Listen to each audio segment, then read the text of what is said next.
इनकी नागरिकता खत्म कर दी जाएगी। ये कहीं और के नागरिक हैं, यहाँ के नहीं है। अगर हम ये फार्म सही तरीके से नहीं भरेंगे और अगर वो ना दिखा सका तो फिर उसको कह देंगे भाई हमारे देश का नहीं है। तो एक आदमी कह रहा अब मेरे तो जी यूं कर रहा कि ना फाड़ कर डाल दूं। देखो इधर जो है ये तो है पुराना फोटो, अब हमें यूं देख इनकी नागरिकता खत्म कर दी जाएगी। ये कहीं और के नागरिक हैं, यहाँ के नहीं है। अगर हम ये फार्म सही तरीके से नहीं भरेंगे और अगर वो ना दिखा सका तो फिर उसको कह देंगे भाई हमारे देश का नहीं है। तो एक आदमी कह रहा अब मेरे तो जी यूं कर रहा कि ना फाड़ कर डाल दूं। देखो इधर जो है ये तो है पुराना फोटो, अब हमें यूं देखना है 2003 में हमारी वोट कहाँ डली थी, उसकी विधानसभा कहाँ थी। अगर हमारी वोट 2003 में थी तो हम इसको भरेंगे। उसके नीचे हम लिखेंगे आधार संख्या। यूपी में एसआईआर का काम शुरू हो चुका है और उसी को लेकर के फिलहाल मैं मुजफ्फरनगर के बुढ़ाना में मौजूद हूँ। यहाँ पे जमीयत उलमा हिंद के दफ्तर में मैं फ़िलहाल पहुँचा हूँ।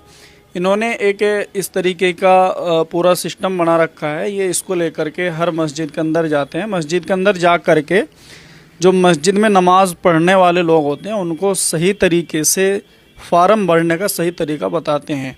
फ़िलहाल मैं इनके पास में पहुंचा हूं इनसे बातचीत करने के लिए। सबसे पहले मैं आपसे जानना चाहता हूं, आम तौर से लोग ये सोच रहे कि ये तो वैसे सिरसिरा मामला है और इसको जो है हल्के में लेके चल रहे हैं। हाँ जी, ऐसा ही सोच रहे हैं जी। बाज़ जगह तो ऐसे हैं इनको कुछ अहमियत ही नहीं है, फाड़ भी देते हैं कहीं कहीं। अभी कसेरवे के मुतालिक मैंने सुना तो एक आदमी कह रहा अब मेरे तो जी यूं कर रहा कि ना फाड़ कर डाल दूं। लेकिन इनकी अहमियत कितनी बड़ी है, इनकी कितनी ज़रूरत है, वो इसको महसूस ही नहीं कर रहे हैं। अगर हम ये फार्म सही तरीके से नहीं भरेंगे तो हमारी वोट तो ख़त्म होनी और हमारे सामने परेशानी भी खड़ी हो जाएगी। अच्छा, अभी हम 2003 की वोटर लिस्ट ढूंढ रहे हैं।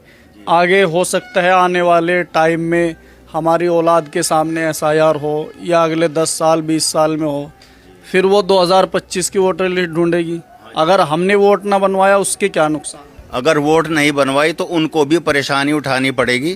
फिर पहली बात तो उनकी तहकीकात करेंगे, तहकीकात में सही नहीं मिले तो फिर जो है उनको यूँ कहा जाएगा ये हमारे देश के नागरिकता नहीं है, यानी इनकी नागरिकता ख़त्म कर दी जाएगी। ये कहीं और के नागरिक हैं, यहाँ के नहीं है।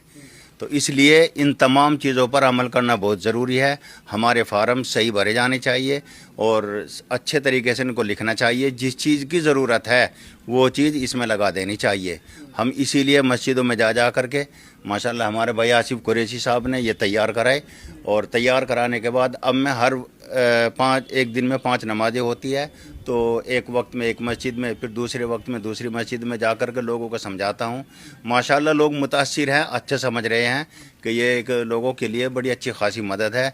तो मैं इसके ऊपर बराबर अमल कर रहा हूँ। अल्लाह ताला। अच्छा, एक हेल्प नंबर भी आपने जारी किए है, वो किस तरीके का है? जैसे किसी को BLO का नंबर नहीं मिल रहा है और तो हम उससे पहचान पत्र